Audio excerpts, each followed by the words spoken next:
Menurut Sekjen PSSI Yunus Nusi, JIS belum sesuai dengan karakter supporter di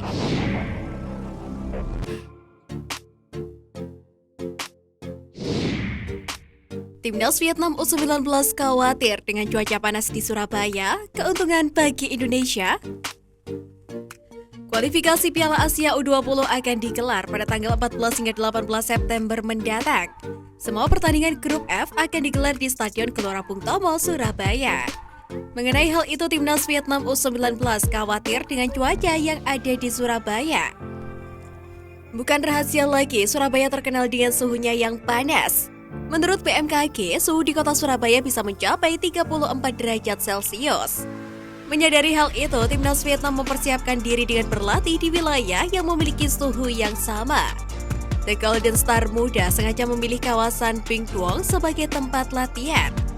Sekedar diketahui, di daerah tersebut memiliki suhu cuaca yang tidak jauh berbeda dengan di Surabaya. Menurut laporan Vietnam Online, suhu di Binh Duong pada Senin 12 September siang berada di angka 33 derajat Celcius. Sementara menurut laman resmi BMKG, suhu di Surabaya di hari yang sama berada di angka 34 derajat Celcius. Mungkinkah ini akan menjadi keuntungan pasukan Garuda Nusantara untuk lolos ke putaran final Piala Asia tahun depan?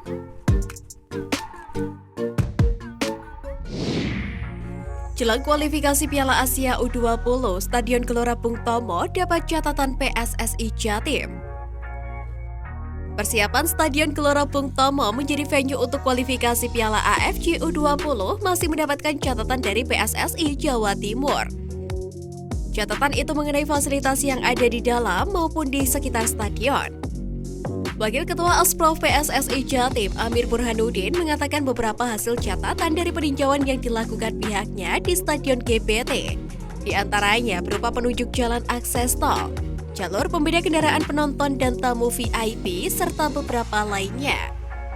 Pada kualifikasi Piala Asia U20 itu, kemungkinan besar FIFA akan hadir melihat langsung pertandingan.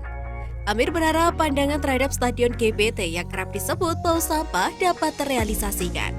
Sementara itu, Kepala Bidang Jalan dan Jembatan Dinas Sumber Daya Air dan Bina Marga Surabaya, Adi Gunita mengatakan, mengenai akses jalan menuju stadion dalam tahap perampungan. Namun yang menjadi catatan penting dari PSSI Jatim yaitu akses jalan pembeda antara tamu VIP dan umum. Untuk itu, kualifikasi Piala Asia U20 yang tinggal menghitung hari diharapkan beberapa kekurangan yang terjadi di venue pertandingan segera teratasi.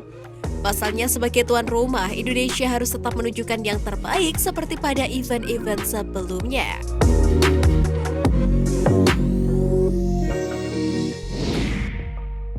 PSSI sebut Stadion JIS layak digunakan 5 tahun lagi. PSSI tak mengelak bahwa Jakarta International Stadium memiliki kualitas yang membanggakan untuk menjadi home base Timnas Indonesia. Tapi PSSI menegaskan harapan itu mungkin baru terrealisasi sekitar 5 tahun lagi. Sebab anggapan PSSI soal kekurangan JIS masih belum berubah. JIS masih perlu sedikit direnovasi, menyesuaikan kultur supporter sepak bola tanah air. Menurut Sekjen PSSI Yunus Nusi, JIS belum sesuai dengan karakter supporter di Indonesia. Lahan parkir yang mereka miliki belum bisa menampung ketika animo masyarakat meledak untuk menonton pasukan Garuda secara langsung di tribun. Selain itu, Yunus Nusi juga menyebut sarana dan prasarana di JIS masih kurang memadai dan membahayakan supporter. Sebelumnya, hasil inspeksi tim infrastruktur safety dan security PSSI, JIS dinilai belum memenuhi kelayakan 100% infrastruktur. Dia juga menyentil perilaku supporter Timnas Indonesia. Menurutnya, supporter Indonesia belum bisa disiplin seperti di Eropa. Polemik ini menimbulkan perdebatan di media sosial. Maka dari itu, PSSI siap untuk menunggu undangan untuk bertemu Jakpro selaku pengelola JIS untuk meluruskan kepada masyarakat, khususnya pecinta sepak bola. Kami akan sangat senang jika dari Jakpro mengundang kami untuk membahas kembali bagaimana membuat stadion ini masuk dalam konteks untuk dipakai Timnas dengan karakter supporter kita. Kami siap diundang untuk berdiskusi dalam rangka penyempurnaan, kata Yunus Nusi.